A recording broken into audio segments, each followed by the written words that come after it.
How we rotate the body in the backswing is arguably the most important part of the golf swing. If you can get it right, you can get the club on plane, you can get pure ball turf contact, you'll get more speed, and you'll actually control the club face, which is the key to consistency. It really is. And in today's video, we're going to show you how you can improve your rotation to do all of those things better. And we guarantee you, if you watch this and do the things we tell you to do, you will have a more consistent, repeatable golf swing. Now, if you enjoy this and you want to get better, make sure you also hit that subscribe button, because we release videos every week to help your game. Let's talk hips first. Yes. Crucial. Oh, why are we so important. Why are we starting with the hips? It really is the most important part for me. And so often you'll be looking at your over the top and you're slicing, and I need to get rid of that. Well, have you ever thought it could have been the hips? It's often the catalyst, so it's so important to get this right. It's very hard to do a good job of let's say the torso or the shoulders, however you want to frame it, if the hips are out of line. So this is why we're starting with that. Let's go into the exercise that you guys can do. First of all, the starting point if you want to improve your rotation.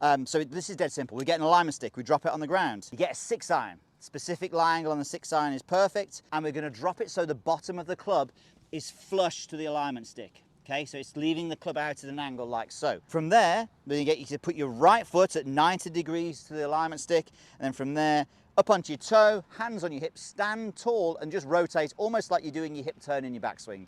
So rotating your backswing, do it a few times, understand what that feels like. And Andy, what are we looking for to achieve to pass this test? Well, with the guys that we normally see here at the Grand, we don't normally see as much as what Piers has got here. So you go stuck here. You go a little bit more. So you can see here, we've roughly got his hips to match the club on the ground there. That's taken a long time to work and get better. Exactly, but this is important because we're measuring how much Piers has got from an internal hip rotation here. A lot of golfers will test, we'll be short of that, and that's fine. It just means it gives us more of an understanding of what we do in the next part of the video and how we can start to learn about our body. So what we're looking for now is, well, how's about if we had the right foot flared out a little bit? Actually allowed you to get a little bit easier rotation in the backswing. If you're really bad at that test, Andy, we definitely recommend flaring it out even more. And you might say, well, if I flare it out a lot, yeah, I'll get a good backswing, but what about my through swing? Don't worry, because the right foot will move and it will come off the ground a bit, maybe not Scotty Scheffler, but it will definitely release. So get that right foot and flare it out. And then from there, allow the legs to rotate and move. Now, they don't really rotate, it's obviously coming from the hips, but allow the knees to move. And we can see left knee moving in toward the ball, right leg almost straightening a little bit. These were dirty words when we first started coaching and playing golf. So allowing that daylight between the knees there, that's a good thing now in our opinion. So Pierce's leg is straightened out somewhat here. It's just allowed a little bit of that flex to lose, and there's still pressure going into that leg. He's not sort of locking it out there. That's no good either. There's still an element of flex, but he's not restricting that lower body. He's not restricting the hips. And if we look from face on, from here, just go to setup, Pierce. Do the bad one for me. We'll just look at this left knee where the hips don't move. That doesn't move there, hard to turn. Now just do a good one where we free things up. Look at this left knee. This left knee now works back. This is a good thing. Please don't try and keep this left knee still. It is going to make you worse. I think what we'd like to do as well now is let's just go through a couple of drills that we can actually help you out with this. This drill here for us is as simple as it gets. I'm going to give you a second drill which complements this. Also, just let us know in the comments if you've got any questions about this topic, because we know that a lot of people struggle with this. Yeah, it's huge, it's huge. We want to get the right front pocket and put it in the back pocket. So we're going to swap the pockets. We call it swap pocket. So get this right front pocket and put it in the space where the back pocket is right now.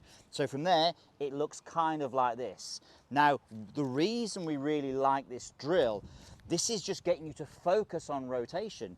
If you're someone who's obviously trying to keep stable, obviously this is going to blow that out of the water. But also think of this, if you're someone who sways, oftentimes you'll stop a sway by saying stop swaying. What does that look like? Well, stop swaying looks like stable. We don't want that. So even if you've got a sway, swap pockets works really well for you. So it allows you just to get that right hip back and create that 40-degree hip turn. It's an easy swing thought on the course as well, or even on the range. Simple. It's not too complicated, it's not too technical, it's very general. And for the people who we've given this in our membership, some of our online members, they love this and they've said it's really helped them. What we're looking for now is a complementary drill to that. And this one is great because, look, sand wedge, get yourself in setup and you'll see why this is great. And then from there, you're just going to tread on the face, get the club behind you. Now, this is great if you're someone who doesn't rotate, but maybe stands up a bit or puts too much pressure in the toes at the top of the backswing. We see this happen a lot. You know, it's like get the club back, hit it hard. Well, guess what? As soon as your heel comes up in the air like that, you won't rotate. The club will be very steep on the way down and then the body can't turn. So if you want more rotation or you want less early extension, this is a great drill for you. So as Piers does this, as he rotates, as the right hip moves back, the pressure goes into the heel. That's the difference. And the more that we rotate into that right heel, the easier it is to keep that up there. And we can hit shots doing this, which is the great thing. The key with this one is here, I'm not stamping on the club to start with, I'm resting it underneath. I can feel there's a little bit of play in it when I move around, but then as soon as I get into the backswing, I push it into the ground. That's the best shot I've hit. That was crushed. Definitely the best strike on that. Into the ground. Two really great drills that are just going to help you get those hips in a much better action. Okay, so now we are talking torso. We've done the hips, we've tested for the hips. Now we're going to do a quick test. This is something you can do really easy at home. We're going to test now the spine. We've got two clubs on the ground here, crossed at sort of 90 degrees. That's formed 45 degrees each way like this. And all we're going to do is place the club behind the back, and we're just testing how much your thoracic spine can move here. So we're going to turn to the right as far as you can go. Piers is doing that nicely. Let's do that one more time. So Piers is going past the 45 degrees there, which is great. It means he's got good mobility in that spine. You may see things differently from this. That's okay. It's just giving you a bit more of an awareness. Not quite as good on the other way for Piers on this one. So you'll just see and you'll feel maybe a tendency there. But both of those are getting to the 45 degrees mark. Just great understanding. You may see things differently, but it's just going to help you understand whether you need to do more of the work that we've just talked about, or you don't need to do as much work. Let's go through some of the key things now that's going to help you really finish the backswing off with the torso as well. The common things that we see amongst the best players in the world. Okay, yes. Something that we see a lot of is that they all turn early. Victor Hovland, we were with him in Bahamas just recently. Just huge. So let's explain what we mean by this. So we're just going to go halfway back with Piers.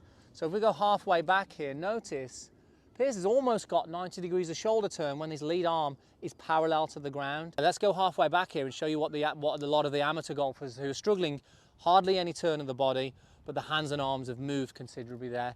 This then just gets you out of sync. It gets you out of sync and it makes things so hard on the downswing. So getting this early turn, as Piers mentioned, Victor Hovland, huge turn halfway back, but incredible sort of movements with his body. And I'm going to give you a drill that I work at myself to help me with this, and I've got several clients who are members here and are local to here, and I get them doing this all the time. It's like, right, I want you to swing to here, halfway back and stop, feel it, return, and then hit the shot. So it would go swing back, stop, feel it, return, and do exactly the same feeling when it comes to the shot after that. And it's a great primer of how to rotate, and you're doing it straight away, so it's giving you instant feedback straight away. What I want you to do now, I want you to go top of the swing. Another key component to helping you create more rotation in the swing is the head. Now, we often have been told in golf that we need to keep the head still, we need to keep the head down. It's not the case. We don't mind the head moving slightly, so if you take your setup, Piers, and we have a little box around your head, we don't mind the head moving slightly because it's going to turn, so you'll see the peak of Piers' cap there. It's rotated somewhat because guess what? Obviously it's connected to the spine, and if we're trying to create this rotation of the body, well, the head needs to go somewhat. The more we restrict the head to not moving, the harder it is to actually create this turn.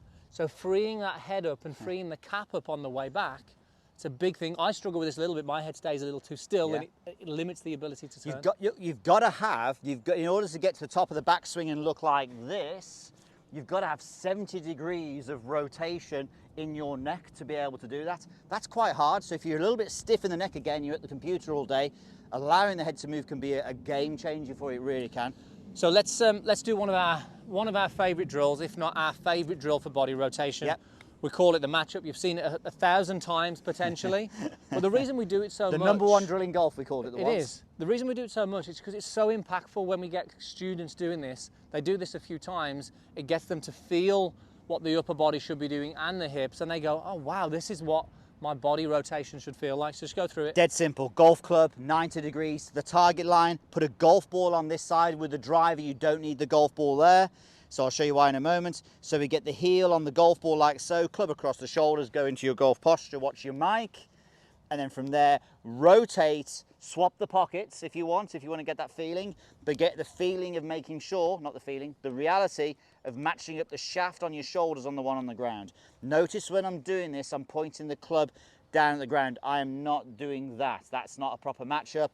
This is a proper matchup, and this is just telling me I have everything that I need. Back's towards the target now, opened up all this area now. He's now got a great rotation, and it's amazing when we get people to do this drill and then go straight into hitting shots.